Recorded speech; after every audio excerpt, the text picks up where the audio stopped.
میں آپ کو آخر میں یہ دو چیزیں کہنا چاہتا ہوں کہ اپنے ذہن میں ڈال لیں کہ جس پارٹی کے لیڈر کا پیسہ، اس کی جائیداد، اس کی بزنس پاکستان میں نہیں ہے، وہ کبھی آپ کے لیے سٹینڈ نہیں لے سکتا۔ اگر میرا پیسہ باہر ہو، میرے بھی جائیدادیں باہر ہوں، میں کبھی امریکہ کو ایبسولوٹلی ناٹ نہ کہہ سکتا۔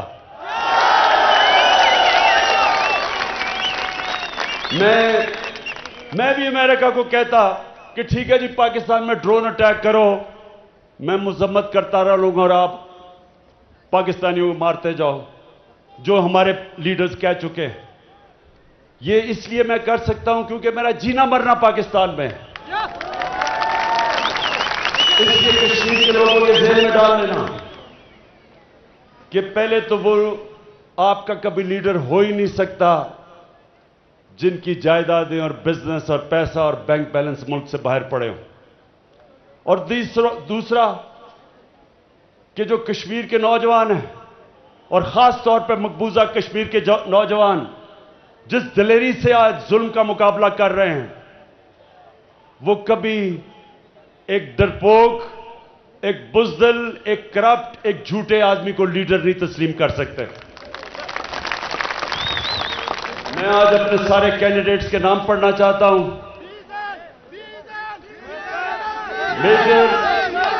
میجر لطیف خلیق، سردار تنویر الیاس، سردار میر اکبر، چودھری امیر نذیر، عبد القیوم نیازی یہاں کیسے آ گیا؟ یہ میں بڑا حیران ہوں۔ ویسے ہم نیازی ساری جگہ پھیل گئے ہیں۔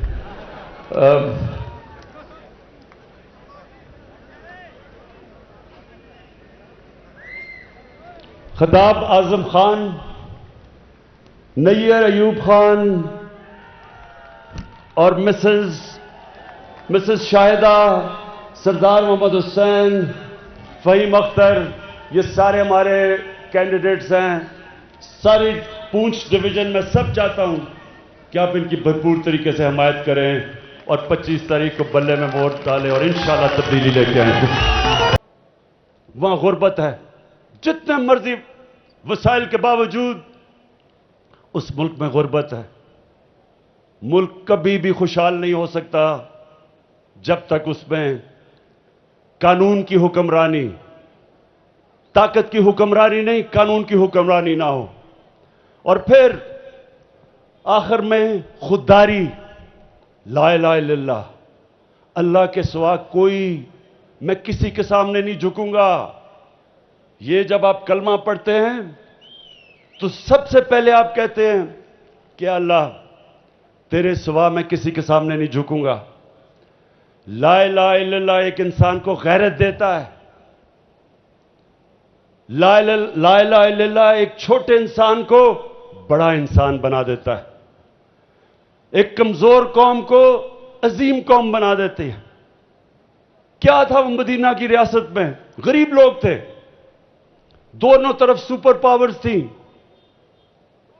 Roman empire, Persian empire, super power تھی، غریب لوگ تھے لیکن خوددار لوگ تھے، کسی کے سامنے جھکنے والے نہیں تھے، کوئی خوف نہیں تھا۔ وہ جانتے تھے کہ اللہ کے ہاتھ میں زندگی اور موت ہے، عزت ذلت ہے، رزق ہے، آزاد انسان تھے۔ دنیا کی تاریخ میں اتنی تیز ایک قوم اٹھ کے آدھی دنیا پہ نیچے آ گئی جو مدینہ کے ریاست کے ماڈل میں ہوا، اور یہی پاکستان میں ہم نے کرنا ہے۔ بدقسمتی سے اب تک ہم لوگوں کے سامنے ہاتھ پھیلاتے پھرے ہیں، کبھی کسی سے ایڈ تو کبھی کسی سے قرضے، کبھی ہم نے اپنے پیر پہ کھڑا ہونا نہیں کوشش نہیں کی۔ کوئی ملک سے باہر سربراہ جاتا ہے، سارے انتظار کر رہے ہوتے کہ جی کتنی قرضے لے کے آئے گا یا کتنی امداد لے کے آئے گا. کوئی ملک اس طرح ہاتھ پھیلا کے عظیم قوم نہیں بن سکتا. تو میرے کشمیریوں، یہ انشاءاللہ اب یہ جو پاکستان بننے جا رہا ہے، انشاءاللہ یہ کسی کے سامنے ہاتھ تو پھیلانا دور کی بات ہے، یہ لوگوں کو انشاءاللہ غریب ملکوں کو امداد دیا کرے گا. کشمیر کے لوگوں، میں آج مقبوضہ کشمیر کے جو عظیم لوگ ہیں ان کو آج میں خاص پیغام دینا چاہتا ہوں. صرف پاکستانی قوم ہی نہیں آپ کی طرف دیکھ رہی، صرف ہم ہی نہیں آپ کے اوپر فخر کرتے. جس طرح آپ نے ظلم کے سامنے آپ کھڑے ہوئے ہیں، جس طرح آپ نے خودداری دکھائی، جس طرح آپ کی برہان وانی جیسے نوجوان جنہوں نے اپنے جانوں کی قربانیاں دی ہیں، صرف پاکستان میں نہیں آپ کو اپریشیٹ کیا جا رہا، اور آپ پہ ساری دنیا دیکھ رہی ہے آپ کی عظمت پہ، آپ کی دلیری پہ، آپ کی قربانیوں پہ. ساری مسلمان دنیا آپ کی طرف دیکھ رہی ہے اور آپ کے لیے دعائیں کر رہی ہے کہ اللہ ان کو اسی طرح صبر اور طاقت دے، اسی طرح ان کو جذبہ دے کھڑا ہونے کا اور ظلم کے سامنے کھڑا ہونے کا. کوئی نہیں سمجھ رہا تھا کہ جب نریندر مودی نے 5 اگست کو کشمیر کے اوپر جو ظلم کرنا، مزید ظلم کرنا شروع کیا، پہلے بھی ظلم تھا، کوئی نہیں سمجھ رہا تھا کہ کشمیر کے لوگ وہ برداشت کر جائیں گے. دنیا سمجھ رہی تھی وہ گھٹنے ٹیک دیں گے، لیکن کشمیریوں کا وہ جذبہ اور جو ان کے اندر ایمان ہے، وہ نہیں سمجھتے تھے کہ اس طرح کا مضبوط پختہ ایمان والے لوگ ہیں وہ. تو ہم آج سب آپ کو سلام کر رہے ہیں کشمیر کے، مقبوضہ کشمیر کے لوگوں. انشاءاللہ جو قرآن میں اللہ کا وعدہ ہے ایمان والے لوگوں کے لیے کہ ہر مشکل کے بعد میں آسانیاں پیدا کرتا ہوں. انشاءاللہ اچھا وقت آپ کے سامنے آ رہا ہے. ہم پاکستان میں آپ کے لیے دعائیں تو کرتے ہیں، میں آپ کو یہ کہتا ہوں کہ انشاءاللہ ساری دنیا میں آپ کا سفیر بن کر نکلوں گا، آپ کی آواز اٹھاؤں گا اور اٹھاتا جاؤں گا.